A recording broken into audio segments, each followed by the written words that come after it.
So in this video I'm going to be talking about the song Hello Everyone, and I'm going to make a few general points about these So Me songs that we use so often with early years.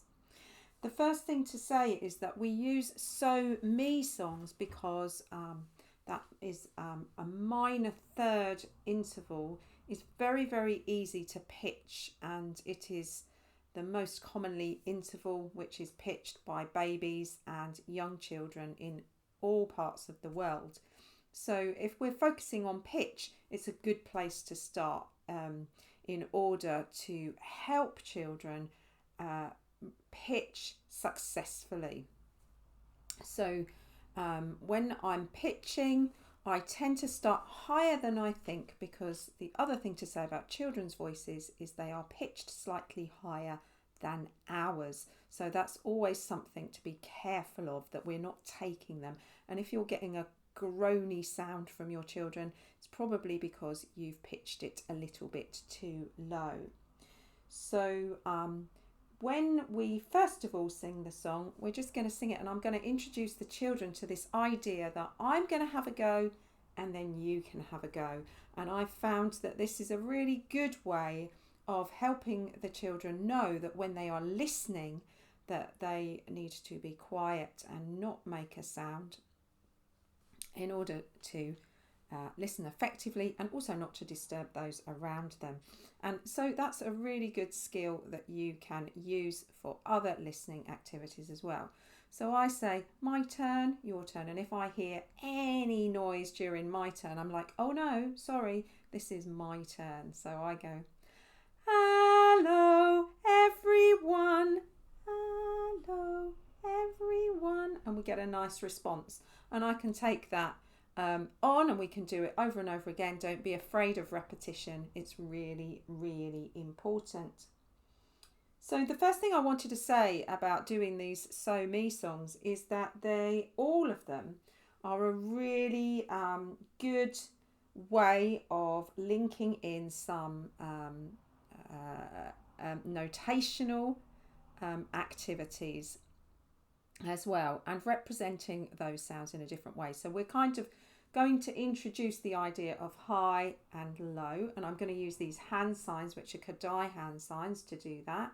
So my so is here, and children tend to put them right up here, but essentially they're right in front of our body. So, and then making sure that our thumbs are down, because the thumbs pointing are actually quite an important part of solfege, which we won't cover in this video. But thumbs down if you can, and then we're just going to turn our hands down for the me. So we've got so me. So we can now sing the song with our solfege hand signs, and you can ask the children to see if they can copy you doing that. It's quite fiddly when you're little, but the more we do it, the more we get the idea. I don't tend to draw attention to it. So we're going to go, hello everyone, hello everyone. Now, of course, you can make that into a larger body movement by lifting your hands up high maybe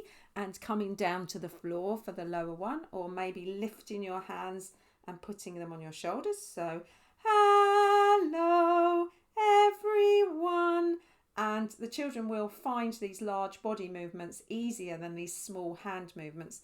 So it's kind of a nice idea to do both, and the more we put physically into it, the more they will enjoy it as well, and it builds their energy. So standing up, sitting down, anything that you can think of within the realms of what's appropriate in your classroom and with your children. So once we've got this idea that we can move our hands up and down, then that's an easy step then into showing that visually. And I'm not sure how well you can see this on this video, but I've got my so and my me. So me. Hello everyone. And we can show that quite easily using So Me. And what you will notice is that I've left a little gap here because there are other notes in between. It's not terribly important, but it's a nice way of representing pitch. And also you will notice that the notes go side to side. And what the children, when they start doing this themselves, what they tend to do is put everything underneath the first one. So we're getting this idea that music goes across. Okay, so me, so me. And the other thing, that's the pitch aspect of it. But the other thing that we can also explore now is the rhythmic notation. So here's the rhythmic notation for that one. And I'm going to use ta, ta, ti, ti, ta. Ta, ta, ti, ti, ta. Hello, everyone. So we've taken that now and we've dissected, if you like, the rhythmic notation from the phrase. And when we're working with these tars and TTs, sometimes I represent them like this with the note heads on. But at other times we can just use the note stems, and these are a little bit easier for the children to draw themselves, and you can do activities where they're going to draw these themselves, and also it's just a quick way of you drawing them and of seeing that unless we're actually worried about the pitch, we don't need those note heads. So I often work with just these stems for the children. So ta, ta, ti, ti, ta. Hello, everyone. And at the moment, you'll notice that I'm not combining rhythm and pitch because I want that to be a bit of a later thing that we do. So we're kind of dissecting both of those elements of pitch and rhythm and taking them apart.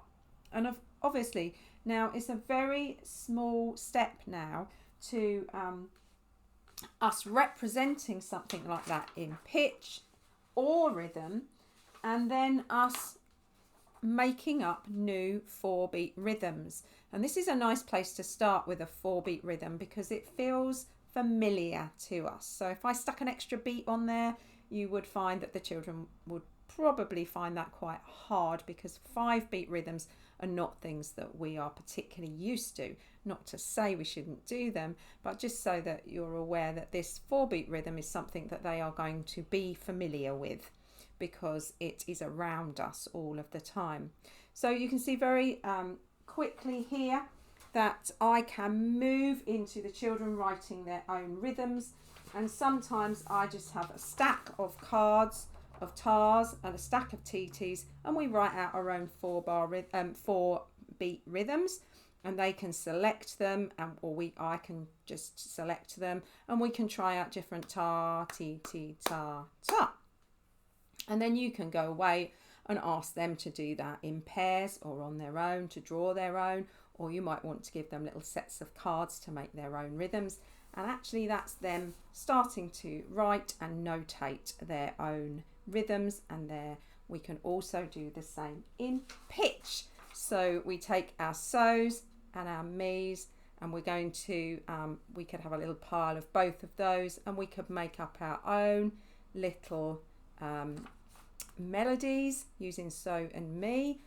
One lovely activity I did with one school was where they went on they were doing a topic on trains, and they went on their own so me journey and made a train track with places that they were visiting along the way.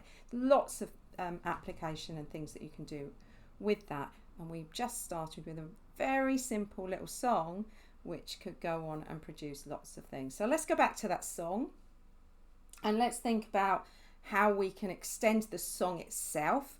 So I tend to use the so me until I feel that the children are responding in pitch as I would like. So there's no sort of groany sounds, and the more I do it, I feel like, yeah, they're going up and they're coming down, and actually their pitch gets better, and their modelling of my pitch, my voice, tends to be more accurate.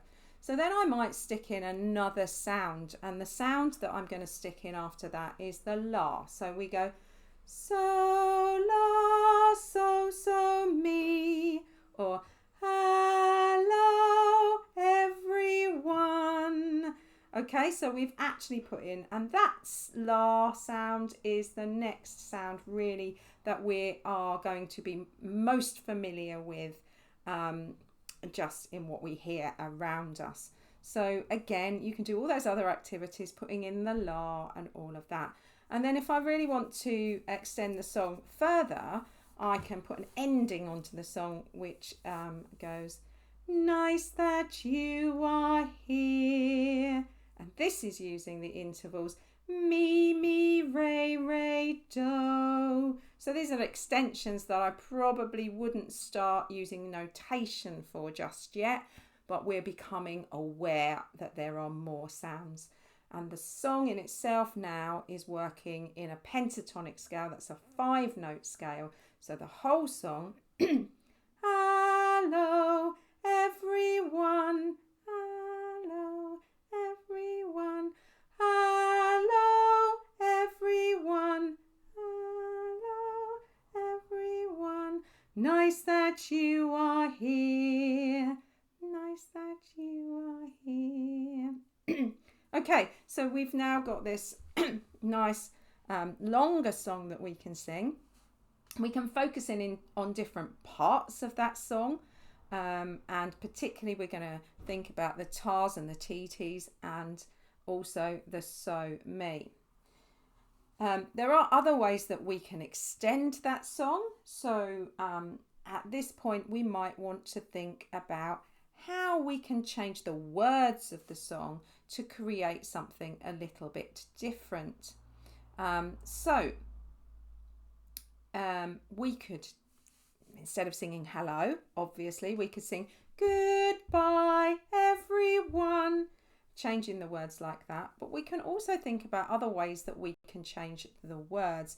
And the children are actually very good at this once they get going, especially because we're working just with 2 sounds initially. And we can make those sounds into whatever we want that's appropriate for the day. We could change them into motor activities. So, clap hands, everyone, clap hands, everyone, wiggle fingers, everyone, wiggle fingers, everyone, stand in line, everyone, stand in line, everyone. You get the idea. Or stomp around, everyone, whatever you want. And because it's familiar to the children at any point that you want their attention, these are really, it's a really good way of grabbing the children's attention. So that's it for this song, and I have made a list of all the music development matters objectives that apply to this song, and also the music masters objectives that apply to this song, but I'm going to attach those in a separate document.